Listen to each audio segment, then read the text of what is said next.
On April 15, 2013, just after 1400 hours Eastern Daylight Time, the streets of Boston, Massachusetts in the United States were plunged into chaos. Terrorists detonated 2 explosive devices near the finish line of the annual Boston Marathon.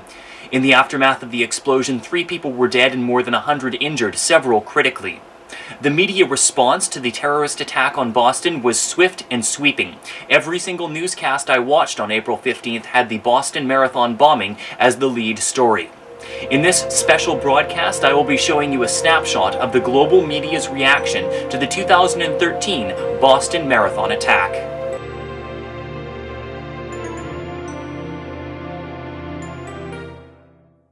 Well, you can see that there's still emergency vehicles still flying around Boston. Everyone still very much on alert, and at the end of the road behind me there's probably about a dozen vehicles, all with their lights flashing and their lights on. Around the edge of Boston, traffic is really snarled up because a huge part of the centre has been closed. That, of course, now is an active crime scene. We're probably as close as anyone can get at the moment, and obviously detectives, forensic squad, they're all still working there and will do through the night, taking any information they can from the scene. Welcome to this special edition of Biz Asia America. I'm Elaine Reyes. We begin with breaking news out of the United States. 2 explosions in Boston, Massachusetts injured dozens of people at the Boston Marathon. The explosions happened at the finish line of the race around 3 o'clock in the afternoon on Monday. At least 3 people are dead now and more than 130 others injured. CCTV's Emily Drew has more. And it appears tonight we're coming on the air yet again in this post-9/11 era with word of an apparent terrorist attack within our shores. A terrible day in Boston on what is a holiday in that city. It is Patriots Day. They mark the Lexington and Concord battles. The Red Sox play baseball and they run the Boston Marathon. But tonight, the death toll stands at 2, over 100 injured. Good evening and thank you for joining us. The latest numbers tonight, 3 dead, including an 8-year-old boy, more than 130 injured, and more than a dozen of those critically. Feelings of personal accomplishment and joy turned to terror at the finish line of the Boston Marathon. Authorities confirmed 2 explosions and a number of other suspicious packages found in the area. Hundreds of British Columbians were there for the race and many experienced the chaos. Hello and welcome to CTV News Direct. I'm Jennifer Ward.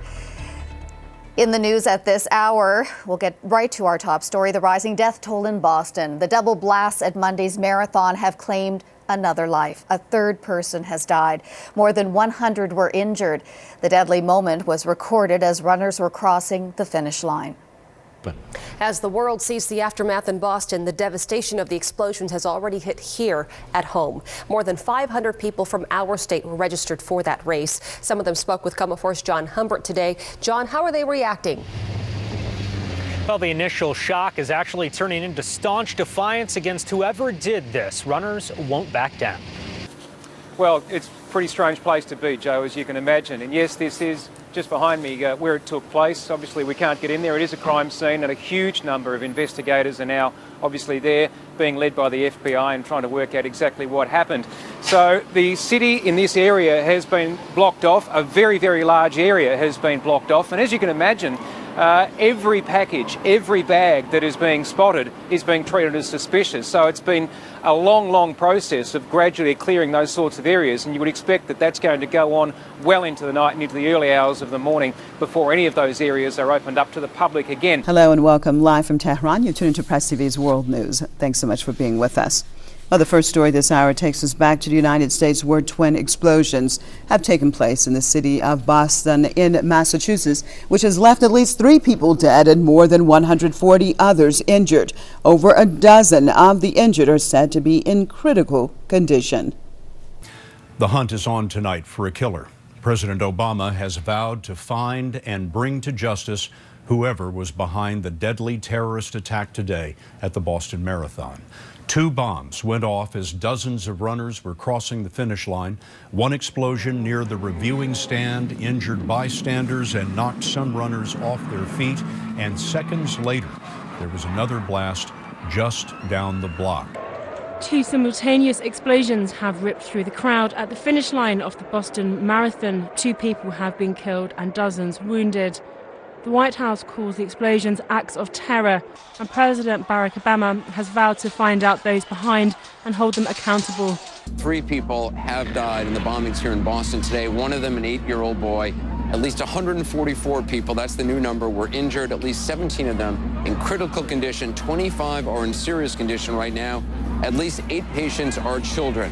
President Obama said he has ordered the full resources of the federal government to respond to the bombing. A Navy explosives team is helping local authorities. The ATF's national response team has been activated with explosive experts from Boston, New York, and Washington sent to the scene. So far, no one has claimed responsibility for the attack. There's a lot more coverage ahead. Good morning. Welcome to Sky World News. President Obama has vowed that whoever was responsible for 2 explosions at the end of the Boston Marathon will feel the full weight of justice. 3 people are now confirmed to have died and at least 130 were injured, some seriously, when 2 devices went off in the packed street near the finish line.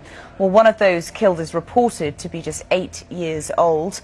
The US Navy has since sent a bomb disposal team to the city in response to an appeal from officials. The area around the explosions remains a crime scene. The shocking events were all recorded on cameras which had been filming the athletes and spectators. The latest, Robin, is that there were 2 explosions this afternoon, almost simultaneously, right by the finish line of the world-famous Boston Marathon. Some of the slower runners were just finishing the race about 4 hours after it began when the first explosion went off just off to their left-hand side. 12 seconds later, a second explosion went off. The latest word is that there are 2 dead, including an 8-year-old child. It's estimated now that more than 130 people were injured, mostly bystanders and spectators, some seriously. That includes multiple amputations. Ball bearings apparently were a part of some of the explosive devices, clearly designed to inflict multiple injuries. A White House official says the Obama administration is handling an attack in Boston as an act of terror. 2 explosions hit runners in one of the world's most prestigious marathons just as they were about to cross the finish line. At least 3 people were killed. The Boston Globe newspaper says one of them was an 8-year-old boy. More than 100 other people were wounded. We had a press conference and we learnt from the officials that 3 people have died, that more than 100 are in hospital. But that's not a final figure by any means. When the authorities give another press conference at 9:30 in the morning, they expect to be able to give a fuller picture. We learned from the lead FBI agent that they're treating this as a potential terrorist investigation. The police were also keen to say that reports in the local media that they're questioning a suspect in a hospital in Boston, that was incorrect, although they said that people were being talked to. There was some discussion of the severity of the injuries, which were described as being extremely serious. And Bostonians were warned that although their city will be open for business, it will not be business as usual. The final real big question, is this terrorism? Well, up till now, nobody's really been using the big T word. Barack Obama specifically didn't use it when he had his press conference a couple of hours ago, talking about the situation. However, many senior officials, White House officials, do indicate that given an event of this sort, apparently with multiple explosive devices, does clearly indicate it would be an act of terror. Well, Boston has been declared a no-fly zone and mobile phone service has been shut down to prevent any remote detonations. Police have also urged people in the Boston area to stay inside and not to gather in large groups. Sport coming up in 20 minutes, your weather right after that. So I'm checking with the morning papers from here in South Africa. The front pages anyway, in about 10 minutes we'll see what they're talking about this morning. They're referring to this as well, I can tell you. The White House says it is treating yesterday's Boston Marathon explosion as an act of terror, but authorities are still trying to establish who exactly is behind the attacks. 3 people have died, more than 100 were injured when 2 bombs exploded near the finish line of the Boston Marathon. Police say there was a 3rd explosion at a library in the city. Good morning. 3 people have been killed in 2 explosions near the finish line of the Boston Marathon. One is reported to be an 8-year-old boy. More than 140 were injured. Many of them are in a critical condition. Lucy Watson is in Boston for us this morning, and President Obama, of course, saying he will bring those responsible to justice. Indeed, Ranveer, and the FBI have now taken control of the investigation, but as yet no one has been arrested, and they say that no suspects are in fact in hospital. But this is a city in complete shock. Normally on this particular day, this time of year, this whole city comes together to celebrate huge human endeavour with this marathon. Instead, they are reeling from an attack that quite simply defies belief, an attack that has killed 3, injured countless others, over 140, maiming children in the process. And this